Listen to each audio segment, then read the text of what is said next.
आज की कथा बड़ा प्रिय चरित्र है ये मुझे। राजा मान सिंह के छोटे भाई राजा माधव सिंह और उनकी रानी परम भक्ता रानी रत्नावती। बड़ा रोचक, बड़ा प्रेरक, बड़ा सुंदर प्रसंग है, सरस प्रसंग। तो रानी रत्नावती बड़ी पतिव्रता, संस्कारी, सज्जन, सहृदया।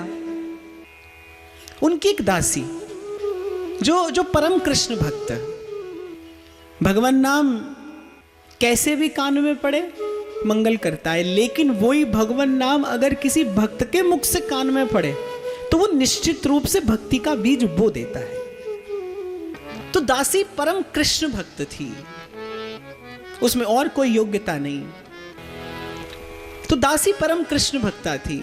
जब रानी की खवासी करती, जब रानी की सेवा करती, तो दासी के मुख से सहज में उसके श्वास प्रश्वास के साथ उस दासी की एक एक श्वास यही गाती है, कृष्ण गोविंद गोविंद हे गोपाल नंदलाल, कृष्ण गोविंद गोविंद हे गोपाल नंदलाल। तो रानी ने जब नाम श्रवण किया उस परम अनुरागवती दासी के मुख से, रानी अनभिज्ञ थी इस नाम से, इस रूप से। प्रभु में आकर्षण, प्रभु को प्रिय लगना, केवल प्रभु का प्रिय लगना, प्रभु की ओर आकृष्ट होना, ये अनेक जन्मार्जितम पुण्य। तो रानी के मन को बड़ा प्रिय लगता था वो कृष्ण नाम। वो जब दासी कहती थी, हे कृष्ण, हे रमण, हे करुणैक सिंधु, हे चपल, हे नयनाभिराम, वो हृदय के अनुराग में पगा वो नाम जब रानी के कान में पड़ता था तो रानी कहती थी, किसका नाम उच्चारण करती है तू इतने अद्भुत प्रेम में भरकर, कि मेरे मन में एक अद्भुत सी, एक विचित्र सी व्याकुलता उत्पन्न हो रही है तेरे मुख से ये नाम सुनते सुनते। जाने क्यों ये साज सिंगार मुझे सुहाता नहीं। अब ऐसा कौन सा सुख है तेरे पास? तू दासी है, साधनहीन है, पराधीन है, और पराधीन सुपनेऊ सुख नाही। आखिर ऐसा कौन सा सुख है तेरे हृदय में जिसने पराधीनता के इस महादुख को भी नष्ट कर दिया है?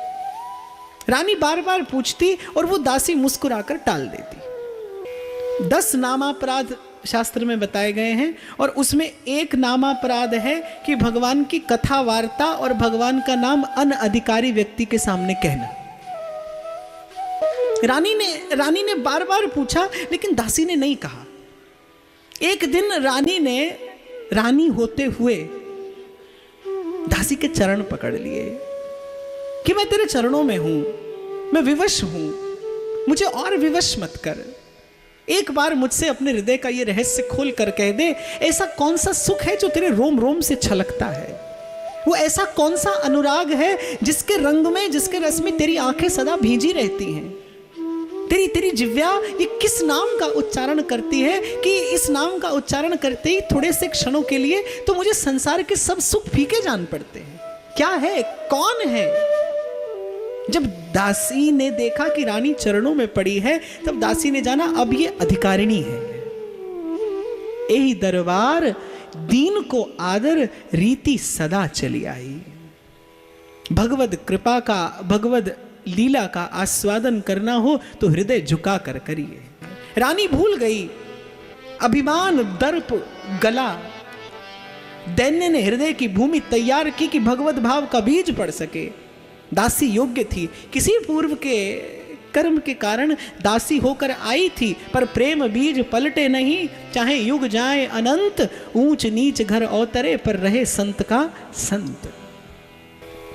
योग्य थी दासी, श्रेष्ठ थी वो विचार से, श्रेष्ठ थी वो भगवत भक्ति के प्रताप से। रानी चरणों में पड़ गई, भूल गई कि मैं रानी हूं।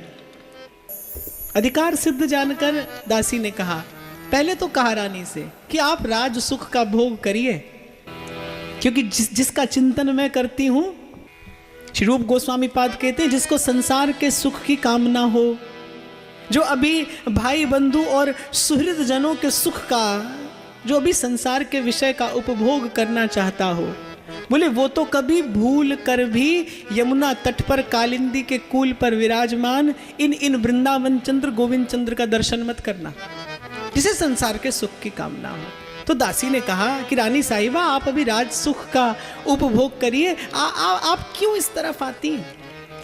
ये मार्ग आपके लिए नहीं। ये प्रेम को पंथ करार महा और तलवार की धार पे धावनो है। चढ़ के मैन तुरंग पे और निक से पावक माए, प्रेम पंथ ऐसो कठिन सब कोई निभत ना है।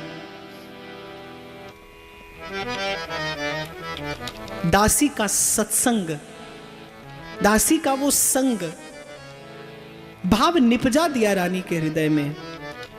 चरणों में पड़ी है रानी कि तू ये जान मैं तेरी शरण में हूं, लेकिन अपने हृदय के इस रहस्य को मेरे सामने उद्घाटित कर दे। मेरे मन प्राण व्याकुल हैं तेरे मुख से वो चर्चा श्रवण करने के लिए। मेरे मन प्राण व्याकुल हैं तेरे मुख से उसकी चर्चा श्रवण करने के लिए जिसका नाम सुनती हूं और मुझे संसार का सुख नीरस लगता है। ये भक्त के भजन का प्रताप है। दासी ने चर्चा करनी आरंभ की, प्रभु के नाम की, प्रभु के रूप की, कुछ भगवद लीला गाकर सुनाई रानी को, कुछ भगवान के दिव्य धाम का परिचय दिया, प्रेम का आवेश। तो प्रभु के नाम, प्रभु के रूप, प्रभु की लीला और धाम की चर्चा सुनते सुनते रानी का मन तद्वत होने लगा। एक दिन रानी ने यथा योग्य समय जान दासी के चरणों में पड़कर दंडवत प्रणाम किया, ऊंचे आसन पर दासी को बैठाया। दासी संकोच में है कि ये क्या करती हैं आप। रानी ने कहा कि जान गई हूं मैं तुम्हारे मुख से, तुम्हारी कृपा से, तुम्हारे संग के प्रभाव से कि वस्तुतः भगवत भक्ति की श्रेष्ठता क्या है। क्योंकि जब तुम्हारे मुख से कृष्ण नाम सुना था तब नहीं जानती थी कि इस नाम की महिमा क्या है, लेकिन तुम्हारे मुख से कृष्ण नाम जब निस्सृत होता था तो मुझे संसार के सुख से उपरत करता था, इस विषय सुख से घृणा होती थी। तो मैं परिपाटी नहीं जानती, मैं कोई विधि नहीं जानती, लेकिन तेरे चरणों में हूं, तेरी शरण में हूं, मुझ पर कृपा कर। और जिस प्रकार एक जलते हुए एक अप्रकट दीप से एक अप्रकट दीप जलकर एक सा हो जाता है, ठीक उसी प्रकार तेरे मन में जलते इस प्रेम दीप से मेरे हृदय में बुझा ये दीप भी तू जला दे। और दीपक सो लग दीपक हुई। कृष्ण प्रेम का वो धन दासी ने रानी के उस हृदय के पात्र में उड़ेल दिया। प्रेम मगन हो गई रानी। तो कृष्ण प्रेम से परिचय करा दिया रानी का। अब क्या करूं? दिन रात रानी नाम जपती है, लेकिन क्या है, प्रेम को कैसे प्रस्तुत करोगे? तो रानी ने पूछा कि अब क्या करूं? मन प्राण व्याकुल है, प्रेम हृदय में समाता नहीं। किस प्रकार प्रेम को नियोजित किया जाए, किस प्रकार इस ऊर्जा को नियंत्रित किया जाए? तो दासी ने कहा कि भगवत सेवा विराजमान करिए, भगवान की सेवा करिए।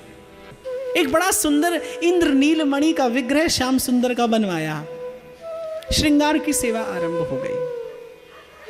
भक्ति के विभिन्न रसों में सर्वश्रेष्ठ भाव है श्रृंगार, जिसकी प्रतिष्ठा है वृंदावन धाम में। संसार में यत्र तत्र यहाँ वहाँ अनेकानेक भावों से भगवान की सेवा, भगवान की पूजा अर्चना होती है। वृंदावन में सेवा है, वृंदावन में भगवान के रूप की उपासना है। दासी की आज्ञा में, दासी के अनुशासन में, दासी के भाव की छाया में रानी का भी प्रेम भाव पुष्पित पल्लवित होने लगा। अद्भुत श्रृंगार करती अपने श्याम सुंदर का और निहारती रह जाती। हमारे पुराणों में लिखा है कि जब आप भगवत विग्रह का श्रृंगार करते हैं ना, और आपकी आंख जब उस श्रृंगार का दर्शन करती है, तो प्रभु के श्रृंगार का दर्शन करने से अपने मन का विकार नष्ट होता है। सेवा दिव्य धर्म है, जीवन की दिव्यता निहित है सेवा में। और सेवा से अतिरिक्त और कोई मार्ग और कोई धर्म और कोई विधि मुझे मालूम नहीं पड़ती जो तत्काल जीव का जीवत्व भंग करके जीव को प्रभु के निकट प्रतिष्ठित कर दे, सेवा से इतर। हाँ, लेकिन सेवा करता वही है जिसको प्रभु चुनते हैं। क्या पाया रानी ने? दासी से पूछा कि एक बात तुमसे पूछना चाहती हूं। जब तुम्हारे मुख से ये नाम सुनती थी मन व्याकुल होता था, लगता था कि मैं भी ऐसा नाम गान करूंगी तो मन की व्याकुलता समाप्त होगी। फिर तुमने भगवत सेवा दी तो लगा कि शायद भगवत सेवा करते करते मन विश्राम पा जाएगा, लेकिन क्षमा करना, मन को अभी भी पूर्ण विश्राम नहीं है, मन को अभी भी परमानंद नहीं है, अभी लगता है कि मन को कुछ और चाहिए। दासी हंसने लगी कि श्री कृष्ण की भक्ति का भी एक फल है, यद्यपि भक्ति परम फल है बोले, लेकिन श्याम सुंदर जिस पर कृपा करते हैं, श्याम सुंदर जिस पर अपनी आत्यंत की कृपा करते हैं, उसे इस फल के स्वरूप एक और तत्व प्रदान करते हैं, एक और स्थिति प्रदान करते हैं। और वो स्थिति क्या है? भगवान की भक्ति करने वाला भक्त है और भक्त की भक्ति करने वाला परम भक्त है। भगवान उसे भक्त की सेवा देते हैं, संत की सेवा देते हैं। आपकी भी की हुई भजन सेवा ठीक मार्ग पर तभी है, उसकी दिशा ठीक तभी है जब आपके जीवन में साधु संग बढ़ रहा है, तो जब आपके उर अंतर में भगवत सेवा के साथ साथ संत सेवा की लालसा भी बढ़े। तो अब रानी का मन व्याकुल रहने लगा। अब दासी संकोच में पड़ी। रानी ने एक दिन दासी से कहा कि देखो, तुम कहती हो कि मैं संत सेवा केवल इसलिए नहीं कर सकती कि मैं रानी हूं, हाँ यही कारण है कि आप रानी है इसलिए संत सेवा नहीं कर सकती। तो तुम बताओ मेरे शरीर में कौन सा अंग है जो रानी है, मैं उसे काट कर एक और फेंक दूंगी, लेकिन संत सेवा करनी है। लेकिन संत सेवा के बिना अब नहीं रहा जाता। मैं जान गई हूं, मैं समझ गई हूं श्याम सुंदर की कृपा से, मैं जान गई हूं प्रभु के कृपा प्रसाद से कि इस चित्त का परम विश्राम सदगुरु के श्री चरणों में ही है, यही चाहती हूं। अब दासी मन में विचार करने लगी कि भाई रानी का प्रेम, रानी का भाव भी अपने अपने स्थान पर उचित है, लेकिन यह भी बात सत्य है कि ये रानी है।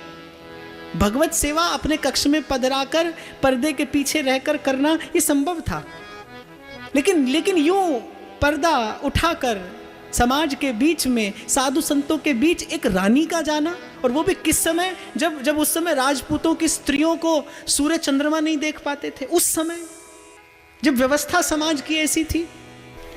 दासी की बात रानी ने सुनी, थोड़ी निराशा हुई, और जब आज प्रभु के चरणों में बैठी, झरझर बहते अश्रु, ऐसी प्रेम मगन स्थिति, कांपते स्वरों में श्याम सुंदर से कहती है कि आपने अभी तक मुझे अपना सेवक स्वीकार नहीं किया। यदि आपने अपना सेवक स्वीकार कर लिया होता तो आपके प्रीति प्रसाद के फलस्वरूप मुझे जीवन में साधु सेवा अवश्य मिल जाती। मैं जानती हूं कि आपकी प्रसन्नता का लक्षण है जीवन में कि जीवन में संत सेवा हो। प्रभु के श्री चरणों पर माथा रखा, अपने आंसुओं से धो दिए प्रभु के चरण, गुनगुनाते, श्याम मन चाकर राखो जी, श्याम मन चाकर राखो जी, श्याम मन चाकर राखो जी, श्याम मन चाकर राखो जी। प्रेम अपने अपने सर्वोत्कृष्ट स्वरूप में प्रकट हो गया रानी के वपु में। संतों की चरण रज पाई, मस्तक पर धारण की, चरणामृत लिया, चरण पखाड़े, धन संपत्ति न्योछावर कर दी, और न्योछावर नहीं कृतार्थ कर दी। तो प्रेम का सर्वोपरि स्वरूप रानी के तन में प्रकट हुआ।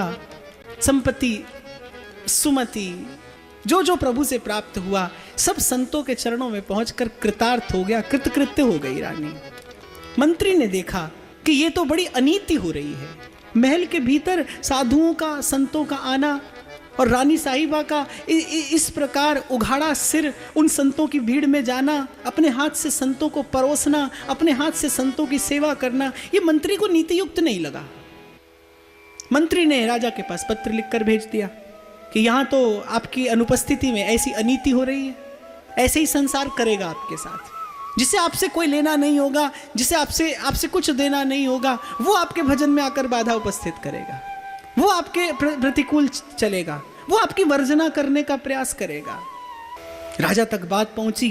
राजा और ज्येष्ठ पुत्र, इसी रानी से उत्पन्न हुआ पुत्र उस समय राजा के निकट था। राजा उस समय सभा में बैठा था। पुत्र ने जैसे ही कक्ष में प्रवेश किया, राजा ने पुत्र का ये कहकर उपहास किया कि ये देखो, ये आया है बैरागन का छोरा। पहले तो पुत्र समझा नहीं कि पिता के किए इस उपहास का क्या कारण है, लेकिन जब पुत्र को वस्तु स्थिति का ज्ञान हुआ तो पुत्र के मन का आनंद अनंत गुना बढ़ गया। जिस प्रकार जननी कृतार्थ होती है भक्त पुत्र पाकर, और शास्त्र तो ये कहता है कि पिता असुर हो, लेकिन यदि माता भगवत भक्त है तो पुत्र भगवत भक्त होगा।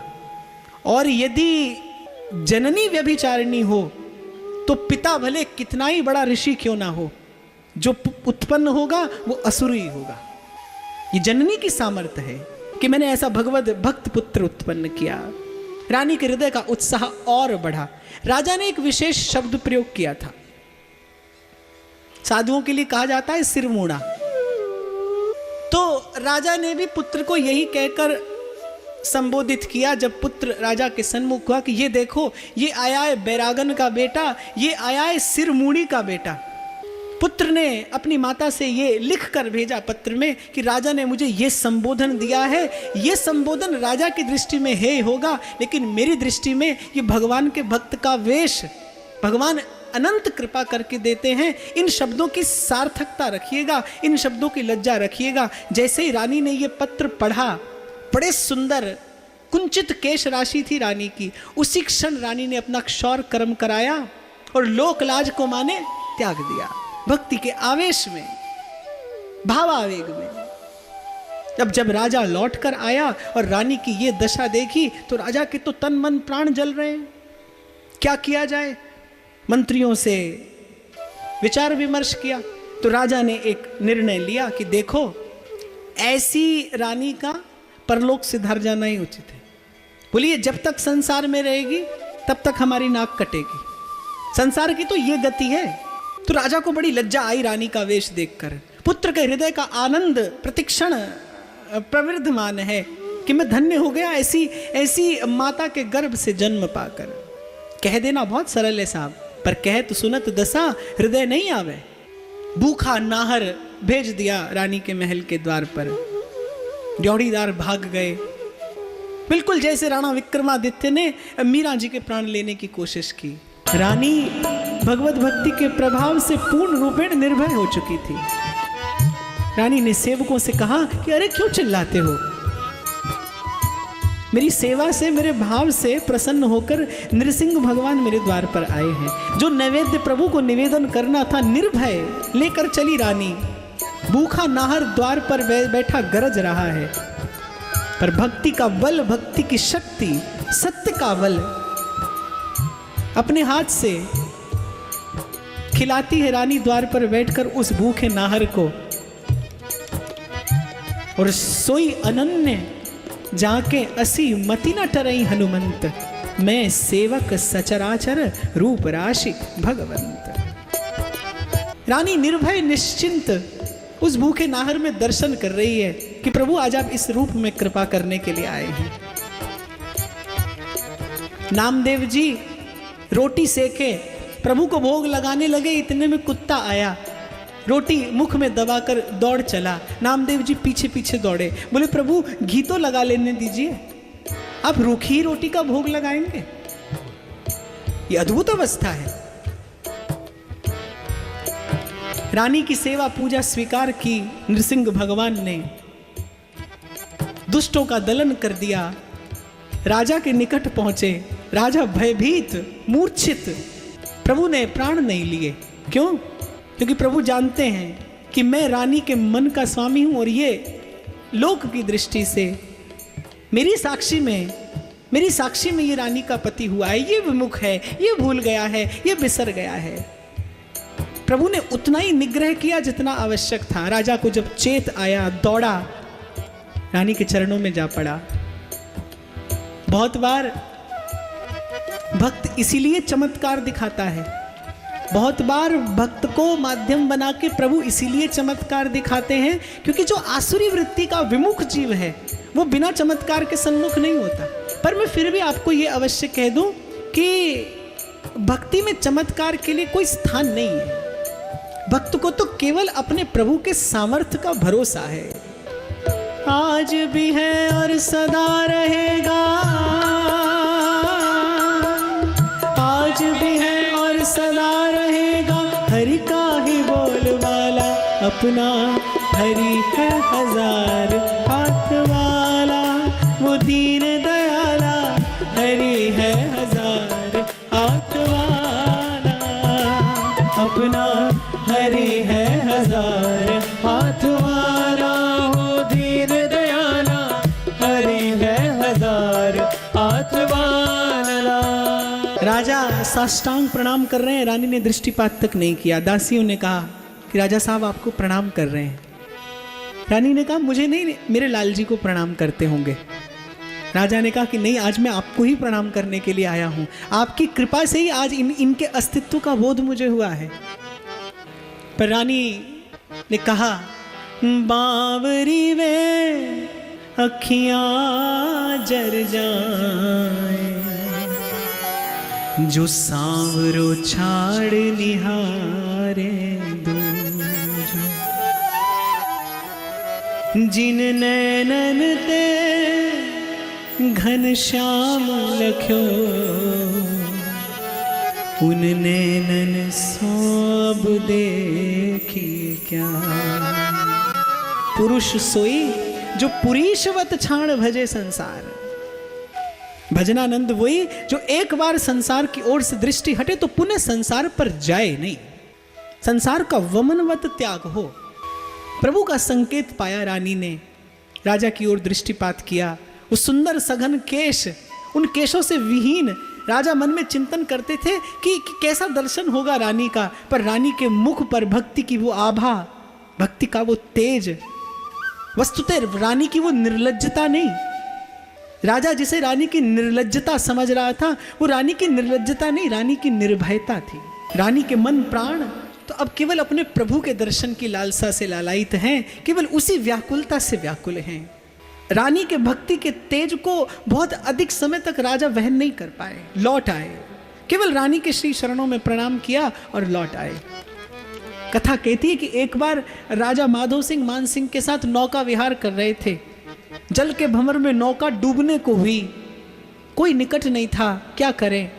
मान सिंह ने विनोद किया माधो सिंह से, सुनाए तुम्हारी धर्मपत्नी बड़ी भगवत भक्ता है।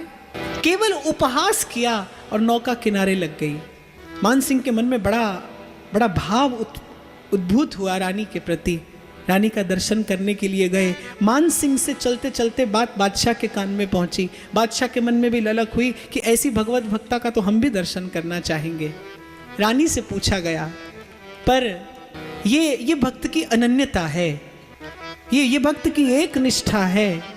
रानी ने कहा कि जिन नैनों को श्याम सुंदर के दर्शन की लालसा है, जिन नैनों ने श्याम सुंदर की प्रतीक्षा का अंजन लगाया है, वो नैन अब संसार के किसी ऐश्वर्य का दर्शन नहीं करेंगे, वो अब संसार के रूप पर नहीं पड़ना चाहते। बहुत आग्रह जब बादशाह का हुआ तो केवल राजा ने रानी के एक चित्र का दर्शन बादशाह को कराया।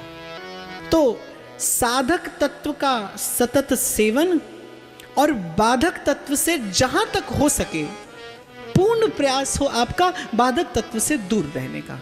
ये दो बात जीवन में पूर्ण रूपेण प्रतिष्ठित हो तो भक्ति की वल्लरी प्रतिक्षण फूले और एक दिन भगवत प्रेम का फल देकर और भगवत भाव का, भक्ति का वो शुद्ध सत्व और वो परम रस आपको देकर आपको सदा सदा के लिए कृतार्थ कर दे। जब कोई नहीं आता मेरे श्याम आते।